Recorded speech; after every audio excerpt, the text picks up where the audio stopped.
ChatGPT is rolling out major changes aimed at protecting teen users. OpenAI has launched a suite of parental controls that let guardians link their accounts with their teens, restrict certain content, set those quiet hours, disable memory or voice image features, and even get alerts if there's any potentially harmful behavior detected.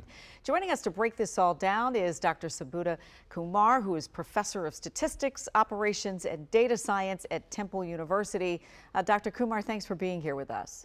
Thank you for having me. All right, Professor, let's get right to it. So we want to start with the basics here. What do these new controls actually do, and how much control will parents actually have?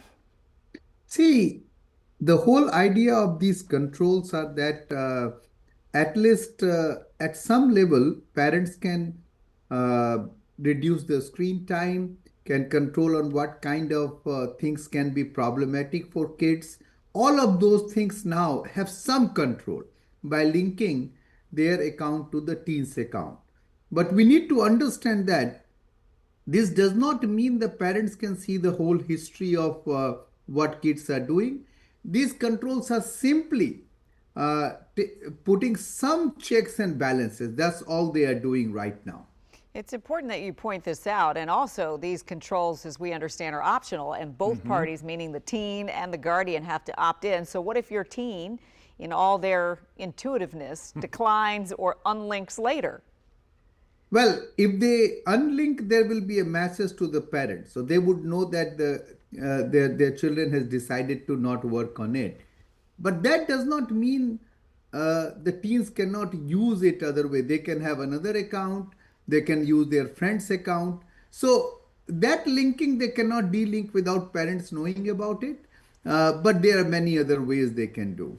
Yeah, and so on that same note here, as AI becomes more embedded in teens' daily lives, what role should parental controls play versus education and just full-on transparency? So I think it's a big step for many reasons. Number one, it at least have some starting point. But we also have to understand that these are not foolproof system. More importantly, one worry that people have is that sometimes it gives a false impression of safety net, which is really providing a little bit of safety net. So the parents still need to do active parenting and talking to their children what is right, what is wrong. This should be a supplement, not a replacement to active parenting. That's very important for all the parents to keep in mind right now. Yeah, it's really important information, whether you've got a young teen or even an adult, understanding what the controls can actually do. That's right. And the fact that you still need to be hands-on in teaching them what they should be doing. Yeah, and see, it's not just about what it can do and what it cannot do. We have to understand all of this is at the back end is algorithm, right? So there will be a lot of false positive, there will be a lot of false negative. And as long as parents are aware of these limitations, they are fine. But if they think that this is some kind of God-given gift and that will control everything, that's where the real worry is right now. Because whenever we have seen these kind of systems, then parents think, okay, I don't need to talk to my kids, or I don't need to keep a close watch.